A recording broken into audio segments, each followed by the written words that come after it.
Aujourd'hui, on est le 27 juillet, j'enregistre mon épisode pour demain. Et aujourd'hui, j'ai 40 ans. Pour une fois, j'ai pas envie de parler en tant que sage-femme, j'ai pas envie de transmettre un savoir, ni même de dénoncer, parce que mon mari m'a dit qu'en ce moment, je ne fais que dénoncer et que ça le fatigue. En fait, aujourd'hui, j'ai envie de vous parler en tant que femme, en tant que Mélissa. Parce que, je pense que si vous saviez d'où je viens, si vous aviez vu cette petite fille que j'étais, un peu cabossée, souvent seule, un peu ballottée, oubliée. Voilà, si vous avez croisé aussi cet ado qui a fui la maison avec son sac à dos, avec l'envie de vivre une autre vie. Puis si vous aviez connu la jeune femme qui rêvait de devenir sage-femme, mais qui n'avait pas les moyens, qui n'avait pas le soutien, qui n'avait pas la famille. Pourtant, voilà. Alors aujourd'hui, j'ai envie d'ouvrir mon cœur. Et je crois que ça va être ça, cet épisode aujourd'hui. Un épisode un peu d'introspection, un exercice que je ne fais pas souvent, de revenir en arrière. J'ai envie d'ouvrir mon cœur. J'ai envie de faire un épisode un peu différent, une lettre à moi-même, à celle que j'étais, parce que je crois que hier, j'ai pu discuter avec une sage-femme merveilleuse qui m'a expliqué que on était comme des matrioshkas. Non pas en disant que c'est la grand-mère, la mère, la fille, la petite fille, etc. Mais que c'était plutôt, la matrioshka, c'est plutôt des différentes parts de nous-mêmes. Et de nous à différents âges. J'ai trouvé ça tellement sage. Et puis je crois qu'il y a plein de femmes qui m'écoutent, qui ont survécu, qui ont grandi, qui ont aimé, qui ont construit. Et qui peut-être ont besoin d'entendre aussi qu'on peut guérir, qu'on peut se relever, qu'on peut même s'envoler. Bienvenue sur Sage-Femme Authentique, le podcast qui ouvre les portes de la connaissance et de l'empowerment en matière de naissance. Ensemble, nous allons explorer les vérités de l'enfantement, briser les mythes et les peurs sociétales et célébrer la physiologie innée des femmes et des bébés dans leur voyage vers la naissance. Au cœur de chaque épisode, je vous emmène à la découverte des pratiques authentiques des sages-femmes, loin des murs hospitaliers, que ce soit à domicile ou en maison de naissance. Je suis Mélissa Chambard, sage-femme et maman de 5 enfants, et ici je vous partage mon expérience, mes conseils pratiques, mes découvertes, ainsi que des histoires inspirantes de parents, de sages-femmes et de professionnels de la périnatalité. Ceci pour que vous soyez pleinement acteur de la naissance de votre bébé, peu importe le lieu où vous avez choisi de l'accueillir, dans l'authenticité, la bienveillance, la force et la puissance.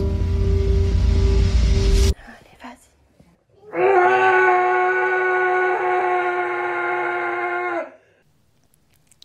Cet épisode, c'est un cadeau que je me fais, en fait, parce que c'est un exercice, comme je disais, que je ne fais pas souvent. J'ai même beaucoup de mal, en fait, parce que je suis toujours très visionnaire, et c'est comme ça que les gens me voient, avec des objectifs, et c'est comme ça que j'avance, mais avec cette difficulté à regarder en arrière. Je pense que c'est un mécanisme de défense que j'ai eu, que j'ai mis en place, que j'ai identifié finalement il y a peu de temps, mais maintenant que je le comprends, je me dis que ça a du sens, mais que c'est un moment de vérité pour moi-même, mais aussi un moment d'humanité, parce que mon histoire, elle va résonner peut-être sur certaines parties de votre histoire. J'ai longtemps hésité à enregistrer, je me suis demandé ce que j'allais faire comme épisode aujourd'hui. Je me suis dit, aujourd'hui j'ai 40 ans, je dois faire quelque chose de particulier. C'est un nouveau passage, c'est une nouvelle décennie qui s'ouvre à moi. Et je suis persuadée aussi qu'on doit apprendre à célébrer nos âges. On dit souvent, on fête nos anniversaires jusqu'à 30 ans. Et puis après, on n'ose plus trop les fêter. Puis on n'est pas vraiment à l'aise avec son âge. Mais je crois qu'on doit vraiment apprendre à se célébrer et à reconnaître aussi, effectivement, le temps qui passe, accueillir les rides sur notre visage, accueillir le fait que notre corps change, qu'on est différent, qu'on acquiert sur certains points peut-être plus de sagesse, aussi peut-être certains défauts, clairement, mais voilà. Alors, je suis la reine pour avoir continué à avancer puis à mettre des cataplasmes sur des plaies pour ne pas les sentir. Et aujourd'hui, j'ai envie d'honorer finalement le chemin. J'ai envie de regarder cette petite fille que j'ai été droit dans les yeux et de lui dire « Je t'ai pas oublié, tu comptes et t'as toujours compté ». Alors ce que je vous propose, c'est pas une leçon, c'est pas une analyse, c'est pas un épisode classique, c'est un témoignage, une lettre à moi-même, mais peut-être aussi une lettre à vous-même, je sais pas trop. Pour celles qui ont grandi trop vite, celles qui ont dû devenir fortes bien avant d'être prêtes, celles qui ont porté des blessures en silence, pour celles qui sont en train de se construire un nouveau monde aussi, Alors je vous emmène avec moi. Aujourd'hui, j'ai 40 ans. J'aimerais prendre un moment pour parler à celle que j'étais, à toi, petit bébé. Petit bébé dans ton berceau que je sais tes parents t'ont eu beaucoup trop jeune. Ils s'étaient perdus, ils s'étaient dépassés, et t'as souvent été laissé seul. Ta mère, elle t'a un jour raconté comment elle bloquait ton biberon entre deux oreillers pour pouvoir sortir. T'avais 2 mois à peine. Et cette sensation d'injustice, d'abandon, c'est quelque chose qui va t'accompagner tout le long de ta vie, jusqu'à ce que tu mettes le doigt dessus. Puis à 6 ans, il y a ta petite sœur qui est arrivée.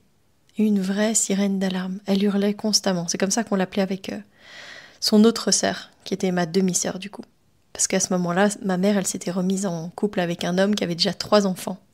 C'était une belle tribu et j'ai partagé tellement de souvenirs mémorables avec eux. Ils ont une place bien particulière dans mon cœur. Ces frères et sœurs d'une alliance qui n'existe plus, mais qui restent mes frères et sœurs pour autant, clairement. C'était des moments de joie, c'était une vraie fratrie. Moi, je suis passée de fille unique à une famille avec 3 autres enfants, puis très rapidement ma petite sœur qui est arrivée. Malgré tout ça, entre moi et ma mère, c'était toujours très distancieux. J'avais toujours pas le droit de l'appeler maman. Et quand ma sœur est née, au cours de l'été, elle m'a inscrite dans un pensionnat de sœurs. Franchement, cet endroit était terrible. J'en garde des souvenirs très mauvais alors que j'y suis restée que quelques mois. Mais vraiment, je me souviens de violences éducatives ordinaires très très fortes. Et je me souviens vraiment de moments de tétanie totale. Je me souviens refaire pipi dans mon lit. Enfin, c'était vraiment très très difficile. Et c'est mon père qui a fini par me faire sortir de là tout en ne me reprenant pas avec lui. Donc en fait, en laissant quand même ma mère se dépatouiller avec moi. C'était un peu à nouveau de l'abandon et un peu de leur part à tous les deux parce que j'ai quand même eu toujours cette sensation de ne pas être entendue par eux. À 9 ans, d'ailleurs, il a décidé d'arrêter de me voir tous les 15 jours en me prenant à un moment donné à part et en me disant « Bon, j'ai l'impression que notre relation ne se passe pas très bien et plutôt que de se forcer à voir tous les 15 jours, ce serait peut-être bien qu'on se voit seulement quand on en a envie. » Autant dire que vu l'enfer que je vivais avec eux, j'avais pas envie en fait de reprendre contact avec lui. Parce que c'était les adultes qui étaient en conflit, c'était pas moi qui étais en conflit, mais moi je devenais le messager, le bouc émissaire. Je me souviens de mon père me couper chaque mèche de cheveux où il trouvait des lentes et revenir me déposer chez ma mère avec le sac plastique dans lequel il avait mis mes cheveux en disant tu devrais mieux la soigner quoi. Ouais, franchement ils étaient pas mieux l'un que l'autre. Et s'il y a une chose que je retiens de mon lien avec mes parents, c'est que d'aussi longtemps que je me souvienne, je me suis toujours dit que ça serait mon anti-modèle.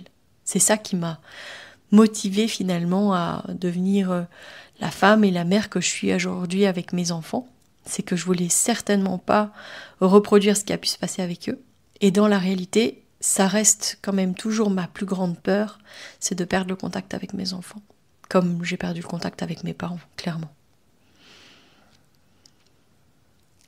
À 7 ans, il y a eu ce premier abus. Ce moment dans ma mémoire où je pense que ça a mis des années pour que je m'en rappelle. Je pense que c'est un tel traumatisme finalement que ça s'est rangé dans un coin inaccessible. Et ce moment-là et les suivants, parce qu'il y en a eu d'autres malheureusement, sont venus se réveiller au moment où j'avançais finalement dans ma vie de jeune fille, de jeune femme, et où je me suis rendu compte qu'il y avait des choses que je savais qui n'étaient pas normales. Et j'ai commencé à avoir des flashbacks. À cette petite fille, j'ai envie de dire, en fait, tu y es pour rien. C'est pas de ta faute. En fait, ces lâches n'auraient jamais dû exister. Ils n'avaient pas le droit de te toucher. Et ce que je peux me dire à moi-même, ce que je peux te dire à toi, c'est que le chemin sera long, mais que tu vas te reconstruire morceau par morceau. Tu vas rencontrer un homme merveilleux et il va t'accepter avec toutes les facettes de ton histoire. Il va devenir ta safe place.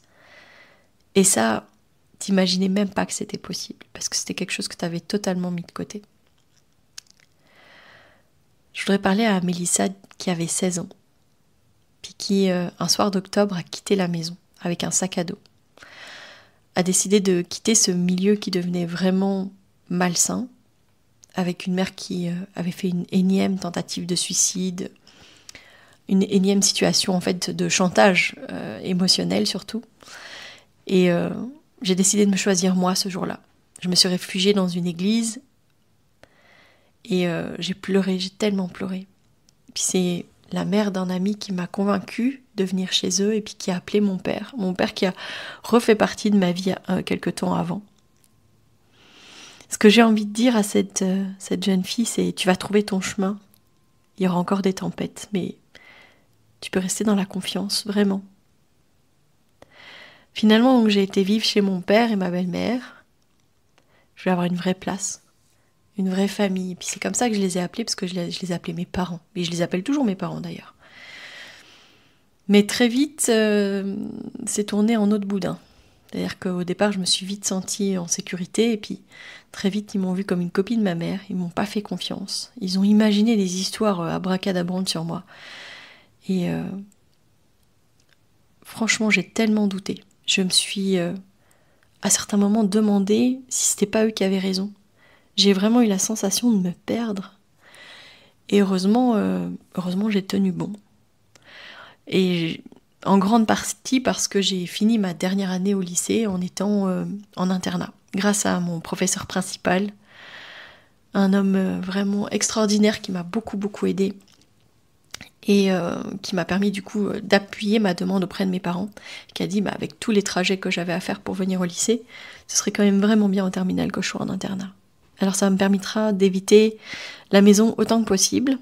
Heureusement, c'est là que je rencontrerai Pascal. On était franchement deux oiseaux blessés, deux cœurs à nu là. On a appris d'abord à se reconnaître, à se connaître avant d'oser s'aimer. Et je pense que c'était une sagesse qui a fait que ça nous a permis d'être vraiment bien ancrés dans notre décision, mais ça a été un long chemin pour l'un comme pour l'autre. Ça nous a permis quand même de parler de nos blessures, de parler de qu'est-ce qui nous faisait peur et pourquoi est-ce que finalement on n'osait pas se lancer, parce qu'on avait peur de se blesser l'un l'autre et puis surtout de se perdre. À la veille de mes 19 ans, en revenant d'un week-end justement avec des amis, je leur annonce que j'ai dû aller à l'hôpital. Et ce soir-là, mes parents se mettent en colère en disant que, comme d'habitude, ils payeront pour moi. Et ça m'a mis très en colère parce que mes parents me demandaient vraiment de participer à tout. Je travaillais l'été pour payer la partie de mon internat, de mon matériel scolaire, etc. Et donc j'étais très en colère qu'ils me disent ça. Et ça a dégénéré et m'ont frappé. D'abord elle, et puis lui. Et ce jour-là, je claque la porte. Et je reviendrai plus jamais. Et plus jamais on arrivera à se parler. C'est ça qui est le plus triste, je trouve, et qui pour moi est vraiment compliqué. C'est que je les ai revus en confrontation à la police, parce que ce jour-là, j'ai porté plainte contre eux. J'ai été faire constater les coups, les marques que j'avais sur le corps. Et puis j'ai été porter plainte. D'ailleurs, le policier m'a souhaité un bon anniversaire à minuit, au moment où il était en train de prendre ma déposition. C'était assez douloureux comme situation. Et quand ils feront leur déposition devant moi, quand on sera en confrontation, ils ont dit ce jour-là que j'avais tout inventé, que je m'étais fait mal moi-même. Et le sentiment de justice, il était encore là, parce que la justice, elle a décidé d'ignorer en fait ma plainte. Et tout a été classé sans suite. Quand je dis que j'ai une blessure d'injustice très forte, je crois que c'est aussi lié à ce moment-là. Et mon père, je le reverrai encore une fois, parce que j'ai dû, à mon arrivée en Belgique, lui intenter un procès. Et il aura à nouveau eu des propos en me disant que je faisais des choix de merde et que j'avais qu'à revenir en France et faire des études d'infirmière. C'était très douloureux, parce que finalement, il n'avait rien compris de tout ce que je voulais faire. Heureusement, la vie, elle m'enverra franchement des mains tendues, des gens extraordinaires. Je travaillais à la préfecture pour l'été, et sur place, des gens vraiment merveilleux, qui m'ont ouvert les bras, qui m'ont aidé à m'en sortir, qui m'ont trouvé un logement, une chambre de bonne sous les toits à Villeurbanne. J'ai pu m'inscrire en médecine à Lyon pour être sage-femme, c'était ce que je voulais, j'étais vraiment déterminée. Mais la première année, c'est vraiment un enfer.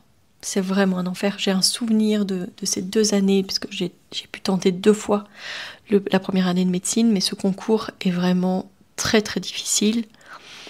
Psychologiquement parlant, c'est vraiment très dur. Et, évidemment, tout est fait pour qu'on sélectionne et que voilà.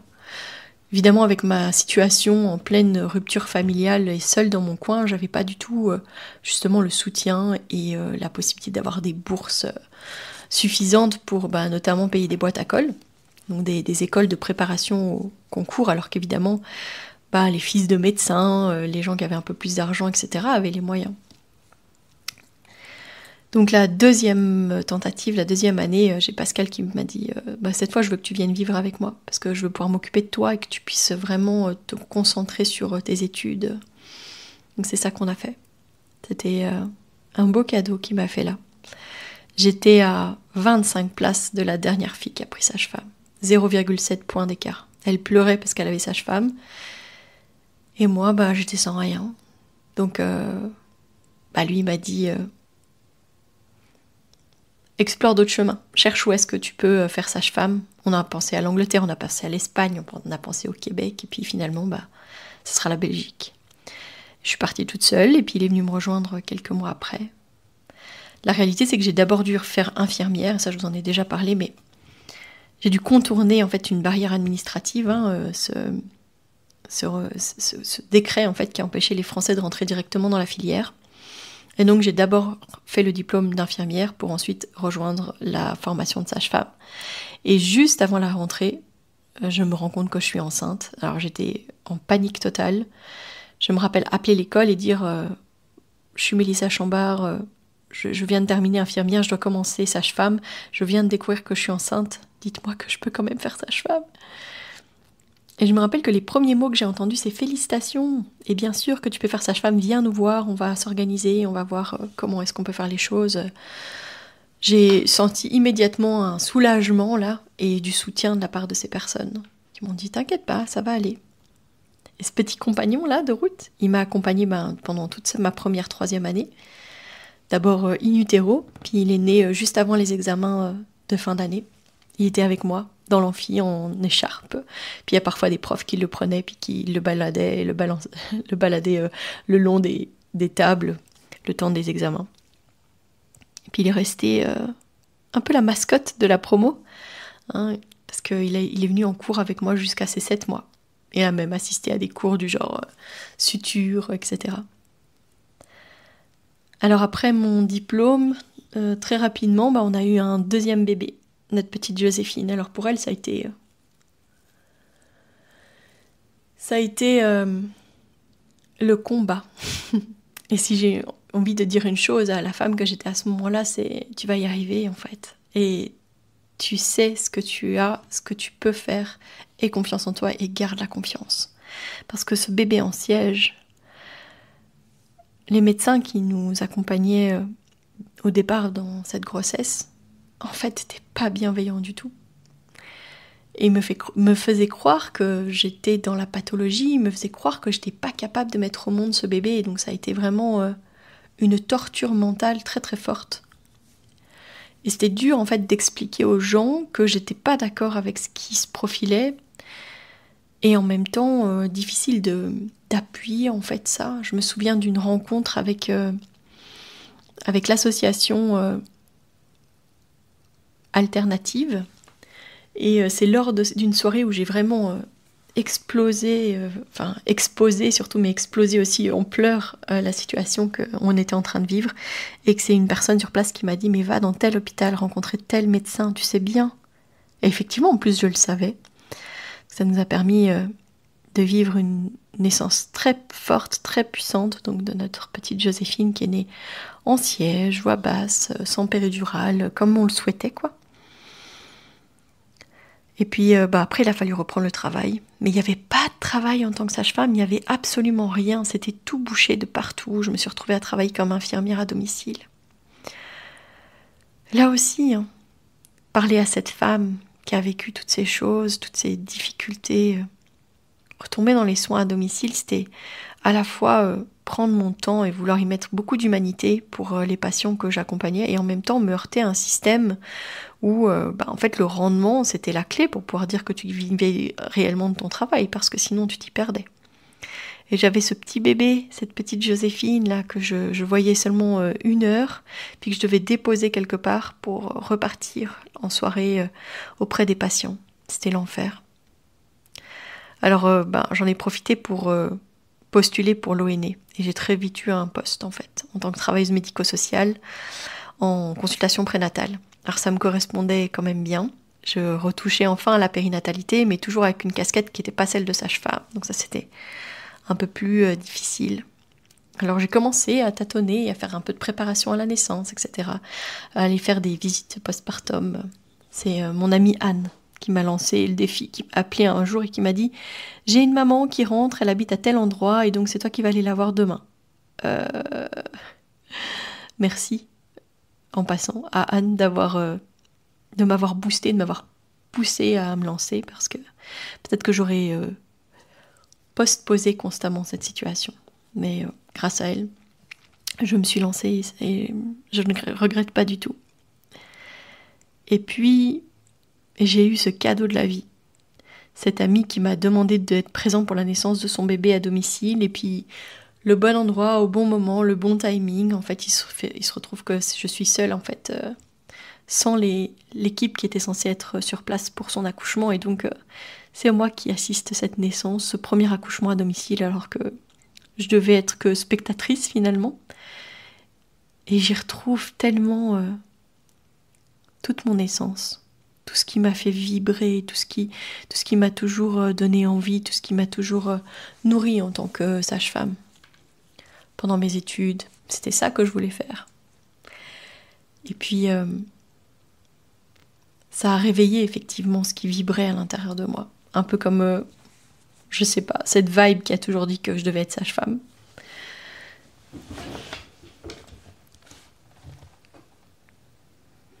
Alors après ça, j'ai entamé justement les suivis de grossesse pour des accouchements à domicile, avec la chance d'avoir des femmes que je connaissais, qui me faisaient confiance, et de me faire accompagner par des sages-femmes merveilleuses comme deuxième sage-femme en fait, puisque je choisissais du coup des sages-femmes qui étaient plus expérimentées, ou alors des sages-femmes aussi qui pouvaient répondre à mes questions à chaque moment, à chaque instant.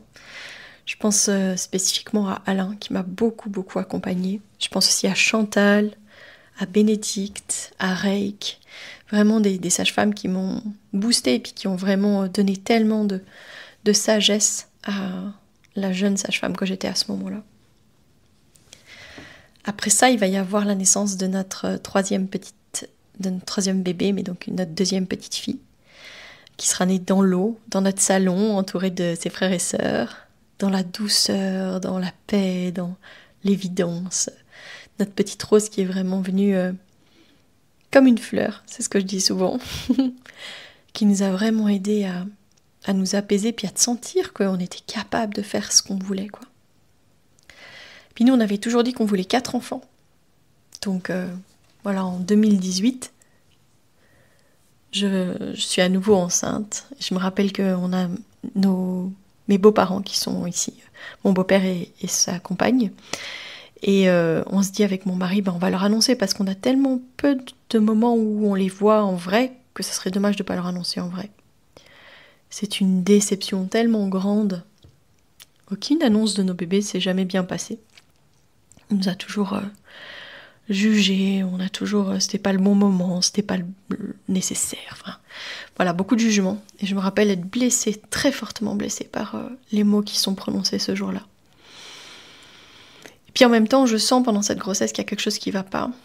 Et évidemment, on nous apprend effectivement que ce bébé ne sera pas là, qu'on ne la verra pas grandir. Et donc on perd notre petite Marcelle.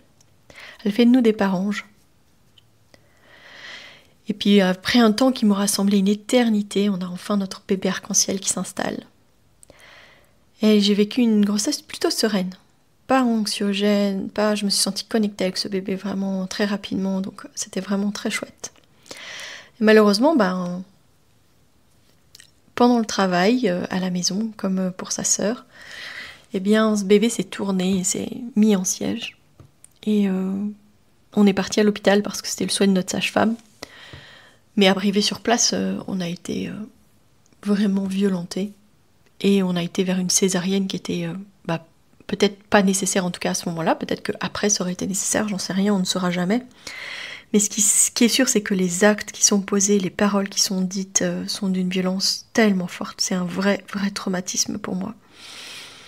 La violence était au-delà de beaucoup de choses. Je suis sortie de là avec un choc post-traumatique. Je me réveillais, mais dans des états de palpitations. J'étais brisée, vraiment. J'étais vraiment pas bien. Et là, si je devais aller parler à cette Mélissa-là, je lui dirais qu'elle connaît ça. C'est triste à dire, mais à ce moment-là, j'ai l'impression que toutes les violences qui ont été portées ce jour-là, elles ont comme été grattées et déterré les traumas que je pensais enfouis. Et ça a été tellement violent que j'ai eu l'impression que je m'en remettrais jamais. Et ce que je voudrais lui dire justement, c'est que elle est forte et qu'elle va y arriver et que elle va trouver son chemin et que ça va aller. La force dans tout ça, c'est que je me suis offert 15 jours en tête à tête avec ce bébé. J'ai découvert Catherine à la fois en m'émerveillant de sa sagesse parce que je le voyais dans ses yeux et à la fois dans la minute qui suivait en pleurs de ressentir cette douleur dans mon ventre de ce qu'on nous avait fait, de cette naissance qu'on nous avait volée et la sensation d'avoir été violée à nouveau. C'était vraiment tellement fort. Heureusement, en 2020, fin 2019 puis 2020, il y a tout le projet de la maison de naissance qui enfin se met en place. Et la maison de naissance, la bulle qui ouvre en janvier 2020, c'était un rêve que j'avais déjà depuis 2016, enfin même avant, mais qui se concrétisait un peu plus en 2016 et qui devenait enfin réalité. Je me souviens d'avoir les clés en novembre, qu'avec Mélanie on ait poncé le parquet, qu'on ait vitrifié en prévision de ces poches qui risquaient de rompre. C'était du baume au cœur. Et puis c'était la rencontre justement avec Mélanie. Non pas que je la connaissais pas avant, mais c'est le moment où on est enfin rentré en vibration, elle et moi, je pense. On s'est retrouvés sur la même longueur d'onde. Alors, un rêve qui décolle en janvier 2020, autant dire qu'après la pandémie, elle lui met beaucoup de doutes et beaucoup de peurs et beaucoup de craintes. Mais ce que je retiens quand même de cette période, c'est de se dire qu'on était dans le bon. Et si j'ai une chose à dire à Mélissa, mais peut-être aussi à Mélanie quand même, qui a été vraiment un pilier pour moi pendant tout ce temps-là, c'est perdez pas espoir, les filles. Vous allez le faire, ça va aller, ça va le faire. Et ce que j'ai retenu aussi de cette pandémie, c'est à quel point j'ai aimé être avec mes enfants, puis que je m'étais jamais rendu compte que je pouvais à la fois faire mon métier comme je le fais, et à la fois être pleinement et totalement présente pour mes enfants. Et alors après ça, on a décidé de commencer l'instruction à domicile. C'était en fait une évidence qui était un peu inattendue, mais c'était un vrai cadeau à se faire. Et c'est ce que je discutais encore aujourd'hui avec mon mari, c'est que je lui disais, pour moi ces 5 années, c'était vraiment un cadeau de se rendre compte que j'ai pu vivre des instants et des moments tellement forts avec eux. Et je suis reconnaissante en fait d'avoir eu cette chance. Alors évidemment, après la naissance de Catherine, tel tsunami dans ma vie, dans notre vie, puis un tellement gros trauma, c'était difficile d'imaginer qu'on allait s'arrêter là. Avec Pascal, on avait toujours dit qu'on aurait 4 enfants, et lui, à peine Catherine était née, qu'il était prêt à faire sa vasectomie, et moi j'avais vraiment beaucoup de mal. Et on avait discuté déjà de nombreuses fois. Il y a des moments où il disait oui, des moments où il disait non. C'était compliqué. Puis je me souviens d'une formation avec mon ami Pascal, une autre sage-femme très sage avec qui j'ai partagé un très chouette chemin. En fait, où on a passé du temps à échanger sur nos pratiques avec des sages-femmes et c'était très riche. Mais je me souviens d'être avec elle et puis de discuter sentiment, quelque chose que je vivais beaucoup en ce moment, avec une sensation d'avoir comme une âme qui me tournait autour. Et elle qui me dit comme ça, bah tu sais, les âmes, elles tournent autour des gens environ 3 mois avant de s'incarner. Et moi qui lui dis, oui, mais mon amoureux, il veut plus de bébé, hein, donc ça va pas le faire.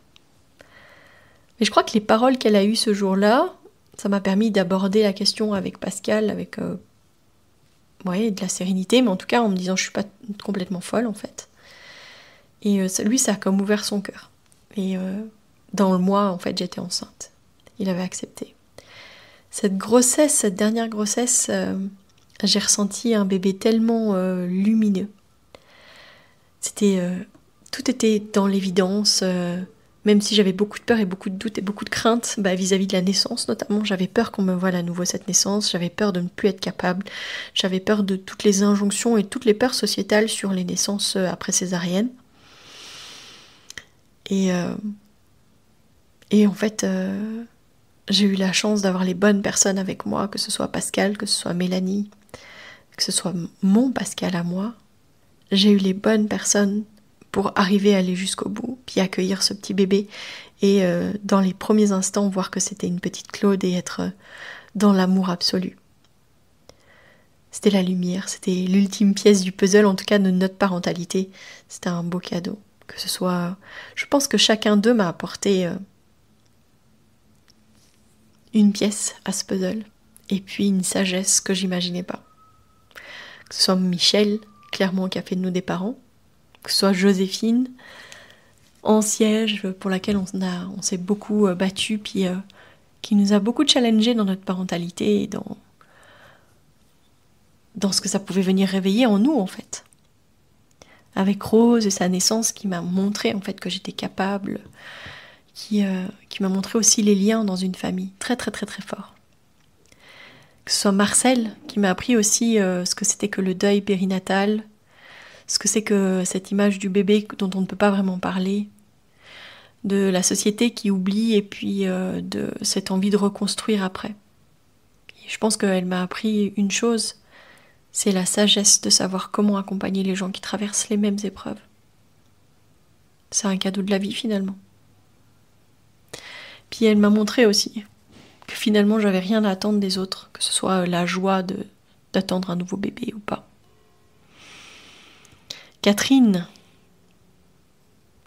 c'est ce bébé arc-en-ciel que j'ai attendu tellement fort, et puis cette naissance qui a été tellement bouleversante, tellement difficile, tellement traumatique, mais où je me suis sentie en connexion avec elle. J'ai jamais perdu le lien avec Catherine.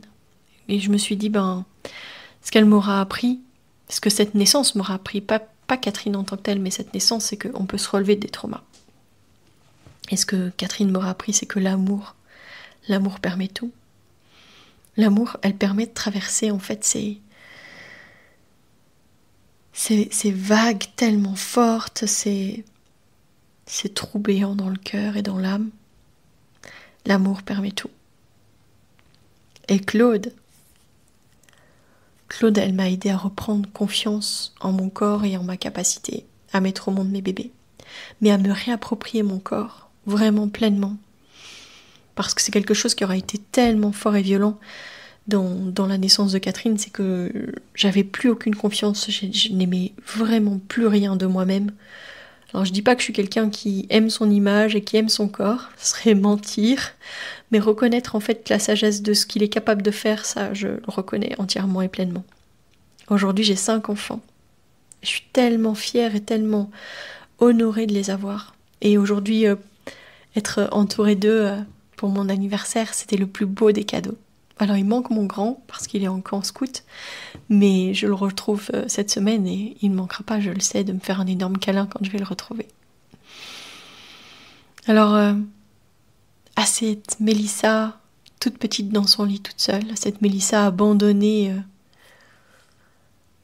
à quelques mois de vie, à cette Mélissa mise de côté en fait à l'arrivée d'une petite sœur, ou à celle qui a vécu des choses innommables, à celle qui a été violentée, oubliée, mise de côté, à celle qui s'est battue.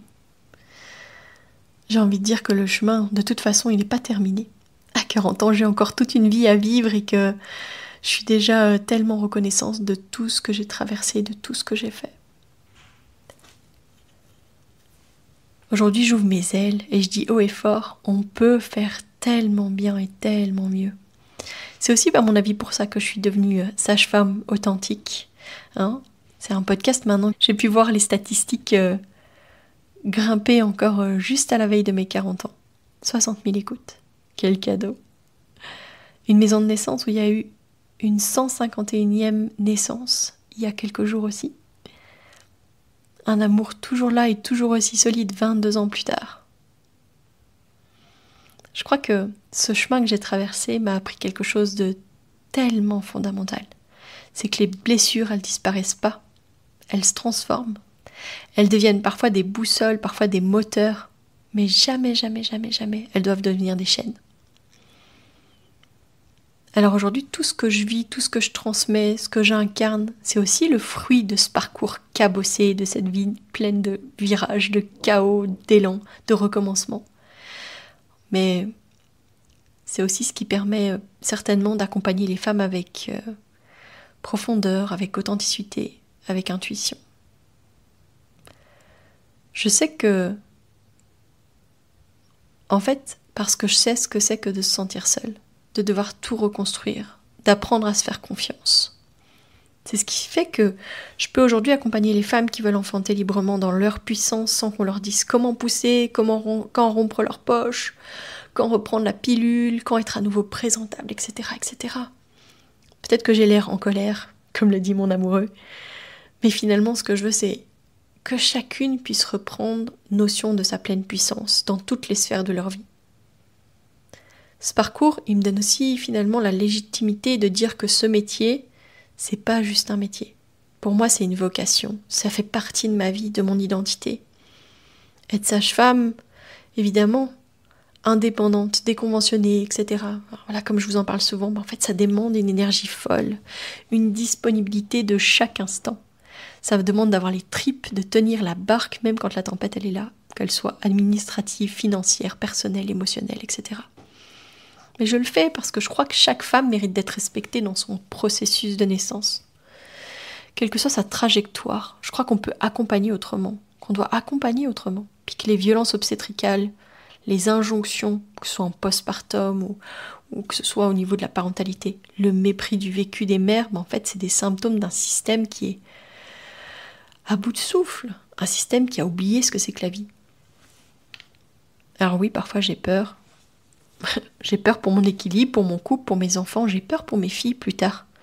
J'ai peur de ne pas pouvoir continuer à faire ce que j'aime dans des bonnes conditions, j'ai peur que les projets de loi viennent nous empêcher d'exercer dignement. Mais malgré tout ça, je continue. Parce que dans chaque naissance, en fait, j'ai la chance d'accompagner, je vois une révolution intime se jouer. Je vois une femme qui naît à elle-même, je vois une famille qui se crée, je vois la puissance en elle. C'est là que je puise ma force. Ouais.